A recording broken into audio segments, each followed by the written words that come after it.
So well guys, जैसा कि आप सभी को पता है कि नया साल जो है वो स्टार्ट हो चुका है एंड केटीएम की बहुत सारी बाइक जो है रिसेंटली 2025 में हम लोगों ने देखी कि काफ़ी ज़्यादा बाइक जो है स्पाई शॉट्स के दौरान हम लोगों को देखने को मिली।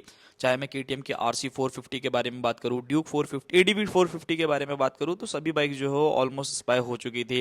अब इंडियन मार्केट के अंदर अगर आप लोग देखते हो तो केटीएम की जो मोस्ट सेलिंग बाइक है ना, मुझे लगता है कि केटीएम की जो ड्यूक 250 है वो काफ़ी अच्छे सेल्स फिगर लेकर के आती है। अब इंडियन मार्केट के अंदर केटीएम ने भाई अपनी जो प्रीवियस जनरेशन की बाइक थी उनको भी काफ़ी अपडेट देने जो है वो शुरू कर दिए हैं। लाइक अगर मैं ड्यूक 200 के बारे में बात करता हूँ, उसको जो है अभी रिसेंटली अपडेट देखने को मिला। 160 के अंदर आप लोगों को टीएफटी डिस्प्ले देखने को मिला। इवन आरसी 160 के ऊपर भी वीडियो बनाती थी जो कि आप लोगों को आने वाले 1 से 2 हफ्ते के अंदर जो है लॉन्च होती हुई देखने को मिल जाएगी। बट 2026 में केटीएम जो है वो और ज्यादा बिग प्लान कर रहा है आप लोगों के लिए। हाँ दोस्तों, मैं बात कर रहा हूँ केटीएम की तरफ से आने वाली आरसी 390 के बारे में।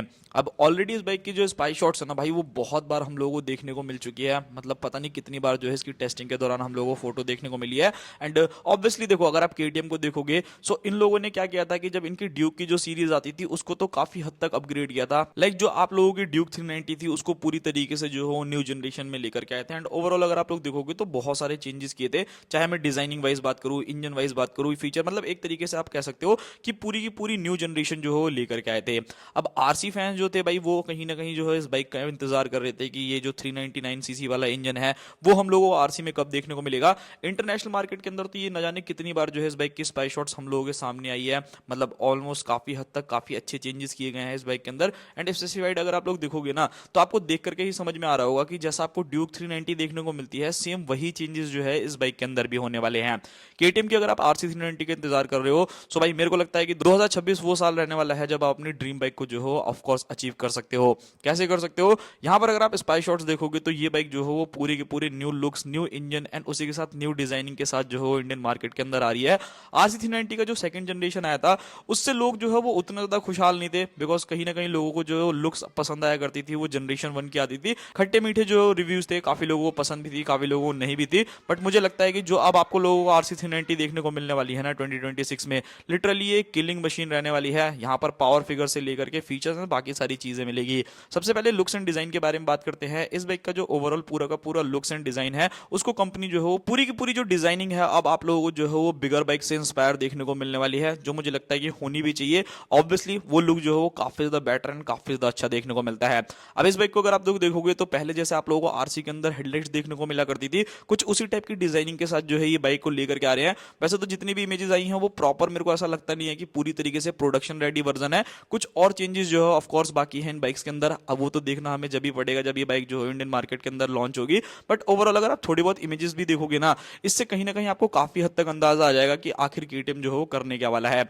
यहाँ पर आपको न्यू फेयरिंग जो है वो मिलने वाली है, न्यू फ्यूल टैंक देखने को मिलेगा एंड उसी के साथ रियर पोर्शन देखोगे तो वो भी आप लोगों को यहाँ पर पूरी तरीके से चेंज देखने को मिल रही है। सो सबसे पहली चीज यही है कि भाई जिन लोगों को अभी तक वाली मतलब जो सेकंड जनरेशन आरसी आया करती थी, अगर आपको पसंद नहीं थी तो भाई ऑफ कोर्स मुझे लगता है कि शायद ये बाइक जो है आप लोगों को थोड़ी सी ज्यादा पसंद आएगी। सेकंड चीज के बारे में यहाँ पर अगर हम बात करते हैं सो वो रहने वाला है मेन इंजन। मतलब जो केटीएम जिस चीज के लिए जानी जाती है, यानी कि रॉ पावर, एकदम जबरदस्त बेहतरीन जो परफॉर्मेंस आपको मिलती है वो मोस्टली केटीएम की बाइक में मिलती है। सो इस बाइक के अंदर अभी तक अगर आप देखोगे तो आरसी के अंदर जो आप लोगों को इंजन मिल रहा था वो 373 सीसी का मिल रहा था। प्रॉपर एक 400 सीसी की अगर मैं बात करूं तो वो अभी नहीं मिल रहा था। बट जो ड्यूक आप लोगों की 390 आती है ना, अब इस बाइक के अंदर वही सेम इंजन देखने को मिलेगा, यानी प्रॉपर एक 399 सीसी का ऑलमोस्ट 400 सीसी का इंजन जो कि single cylinder liquid cooled F5 BS6 complaint engine रहने वाला है। एंड यहाँ पर अगर आप लोग पावर फिगर्स देखोगे तो पहले से और ज्यादा जबरदस्त रहेंगे।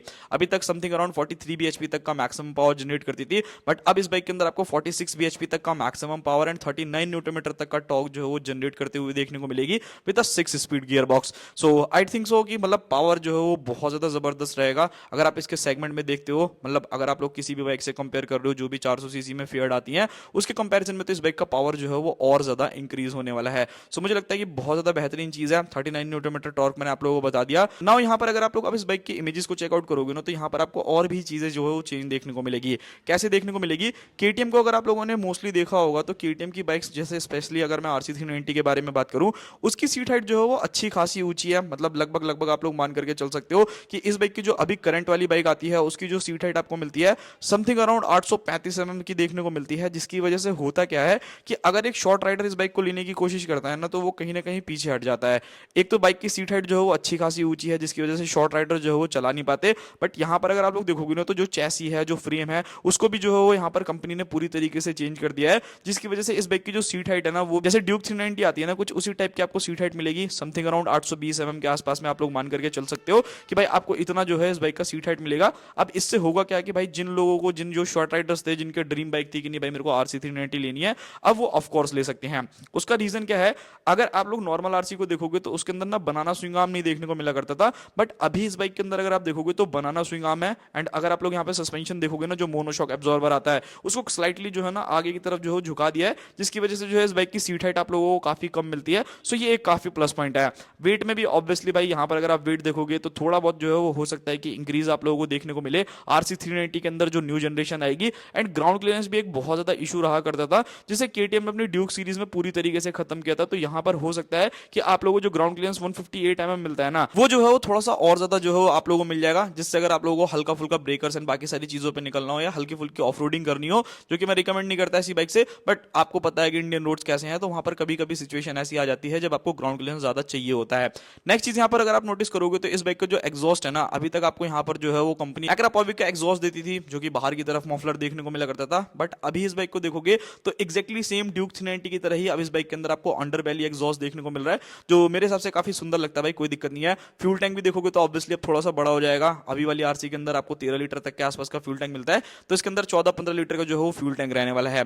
नाउ अब यहाँ पर अगर मैं बात करता हूँ इस बाइक के फीचर्स के बारे में, तो यहाँ पे भी चीजें जो है वो बहुत ही ज्यादा अमेजिंग रहेगी। अभी तक अगर आप आरसी को देखोगे तो टीएफटी डिस्प्ले आप लोगों को ऑब्वियसली कंपनी ने जो है अवेलेबल कर दिया है, बट वहां पर कहीं ना कहीं कुछ फीचर्स ऐसे हैं जो मिसिंग है। सबसे पहले इस बाइक के अंदर आपको all LED setup, proper 5 inch का टीएफटी डिस्प्ले, जिसके अंदर आपको अलग अलग तरीके के राइडिंग मोड्स मिलने वाले हैं, dual channel ABS, switchable ABS, quick shifter, and उसी के साथ क्रूज कंट्रोल, जो कि एक इंपॉर्टेंट फीचर है। लाइक अगर मैं 310 से कंपेयर करूं तो उसके अंदर आपको क्रूज कंट्रोल मिलता है, तो इस बाइक के अंदर भी आपको क्रूज कंट्रोल मिलने वाला है। ट्रैक्शन कंट्रोल ऑब्वियसली इस बाइक के लिए तो बहुत ही ज्यादा जरूरी है। फॉर फर्स्ट टाइमर जो बिगनर लोग हैं उनके लिए तो भाई ट्रैक्शन कंट्रोल काफी ज्यादा मस्ट रहेगा। सो वो सारी चीजें जो है इस बाइक में आएंगी। बाकी यहाँ पर अगर मैं overall suspension, tyre and braking system के बारे में बात करूं तो देखो केटीएम की जो पावर है वो बहुत ही ज्यादा जबरदस्त है। सो उस कंडीशन में क्या है कि बाइक को ब्रेकिंग भी जो है बहुत ज्यादा सॉलिड चाहिए। सो इस बाइक के अंदर 320 की फ्रंट में डिस्क आप चेकआउट कर सकते हो इमेजेस में देख करके, जो कि 4 पिस्टन कैलिपर के साथ आने वाली है। रियर में अगर आप जाते हो तो 240 की जो है रियर डिस्क देखने को मिलेगी। सस्पेंशन ऑब्वियसली यूएसडी सस्पेंशन जो कि फ्रंट में मिलेंगे एंड फुल्ली एडजस्टेबल रहेंगे। मतलब अगर आपको कंप्रेस करना है, रिमाउंट करना है, एक ट्रैक वेपन होता है ना भाई, वो आप लोगों को यहाँ पे मिल रहा है। एंड रियर में भी जो है वो सारी चीजें आप लोग कर सकते हो। टायर्स के बारे में बात की जाए तो केटीएम की तरह केटीएम जो है अभी अपनी ड्यूक के अंदर अपोलो वाले टायर्स अवेलेबल कर रही है, यानी कि 110 70 17 इंच आपको फ्रंट टायर, 150 60 R17 इंच के जो है रियर टायर आप लोगों को इस बाइक के अंदर मिलेंगे। अब यहाँ पर अगर मैं बात करता हूँ प्राइसिंग के बारे में, सो आप लोगों ने एक चीज नोटिस करी होगी कि अगर आप लोग यहाँ पे ड्यूक 390 को लेने जाओगे सो उसकी जो प्राइसिंग है वो लगभग 3.47 लाख रुपीस जो है ऑन रोड प्राइसिंग में आप लोगों को बता रहा हूँ। एंड वहीं अगर आप आरसी लेने जाओगे तो वो लगभग 3.73 लाख रुपीस के आसपास में जो वो कॉस्ट करती है। ऑब्वियसली जब ये न्यू जनरेशन आएगी तो यहाँ पर प्राइसिंग जो है थोड़ी सी ज्यादा आप लोगों को पे करनी पड़ेगी। एंड अब बात करते हैं लॉन्च डेट के बारे में, तो देखो बहुत सारे आर्टिकल पे जो है आप लोगों को ये सारी इन्फॉर्मेशन देखने को मिल जाएगी कि ये बाइक जो है 2026 के मिड तक जो है वो आने की काफी हद तक चांसेस बन रहे हैं। एंड मेरे को लगता है कि 2026 में ऑब्वियसली भाई केटीएम इतने टाइम से टेस्टिंग कर रहा है, जिंदगी भर टेस्टिंग ही थोड़ी करता रहेगा, ऑब्वियसली न्यू प्रोडक्ट्स भी जो है वो लेकर के आएगा। सो ये काफी ज्यादा बेस्ट चीज रहने वाली है। तो ये था पूरा का पूरा वीडियो। एंड अगर आप लोग चाहते हो कि मैं आरसी 200 के ऊपर भी एक वीडियो लेकर के आऊँ कि क्या वो चेंज होने वाली है नहीं, आप उसके लिए मुझे कमेंट कर सकते हो। मैं पूरी कोशिश करूंगा कि मैं आप लोगों के लिए वीडियोस बना दूं। मिलते हैं किसी और नेक्स्ट वीडियो में।